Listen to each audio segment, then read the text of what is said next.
So anything from net making, boat building, fish would have been salted and iced there to go over to the fish markets in London. And in America at that time, coincidentally, the mackerel industry, fishing industry, had declined. They'd been fishing for juvenile fish, so a year or two later there's no fish at all. So fish would have been processed here in Baltimore and not only gone over to London but went over to the United States as well. So everything's really getting going now. Another disadvantage Baltimore had in the fishing industry is that places like Kinsale were a day's closer sailing to London than we are here by steamer.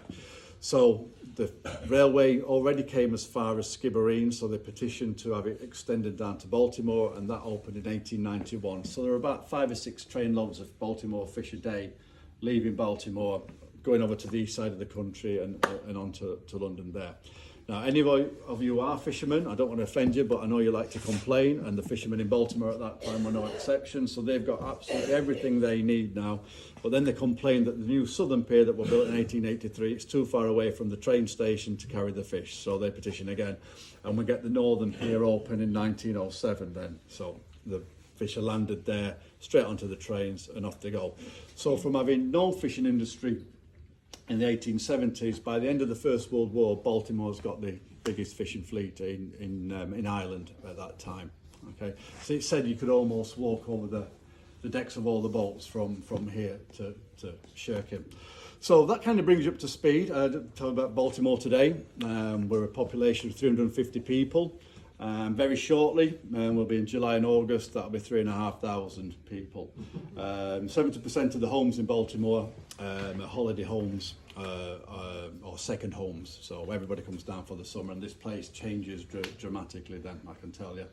Yeah. So I'm going to leave you with one story because I'm conscious times are against us, and I'm a bit peckish, I don't know about you, Chieftain. But I'm going to tell you a story, and this is very little to do with Baltimore, but I just love it, it makes me laugh. It's all about a guy called Paul Boyton. He was an Irishman born in Kildare, and he emigrated to America, and he was a bit of an adventurer, an inventor, I suppose. But anyway, in 1874, he boarded a passenger ship from New York, bound for England. And with him, he carried a survival suit. Passenger travel across the Atlantic had been very popular, but there'd been a few major catastrophes, lots of life. So he developed this survival suit that you could actually put provisions in. It's not just a flotation device, this is a proper thing. So he thinks, if I can prove this works, I can patent it and I could make my fortune. So he boards this ship leaving New York in 1874 with the survival suit on, loaded with provisions. So his idea is to jump overboard and swim back to New York, proves it works and make a fortune. So he's clambering over the railings when he's spotted by the crew. Now he's not 5, 10 and 15 miles out. The guy's 200 miles out at this point and decides, right, I'm going to jump.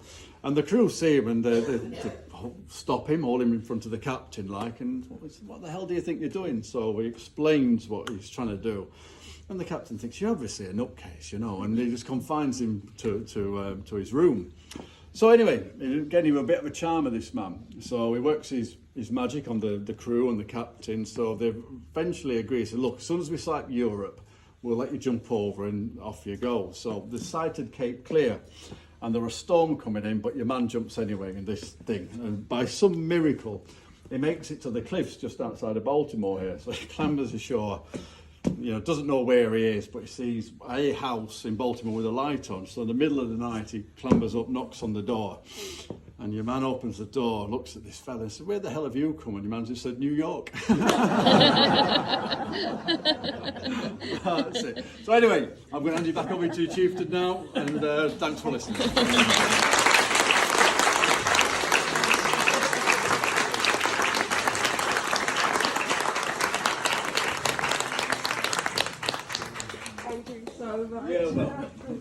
So now you're all much the wiser. Great information there. You're all invited down to the Sailing Club. There's a seafood buffet down there. That's our welcome to all the O'Driscolls who've taken the time and the expense to come home. It's free of charge, it's extremely good, and you're most welcome to join us. And after that, there's music up in the square, hopefully. Is it in the square? I think so. It'll be somewhere. So is Marion still there? Oh, yeah. marrying the chieftain of the chieftains. Is there anything else I should add before we? Is there anything else I should add before we? Could show of hands who's going to Cape tomorrow?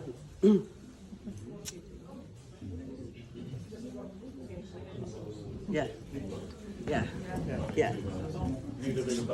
Okay then. See you all down at the sailing club.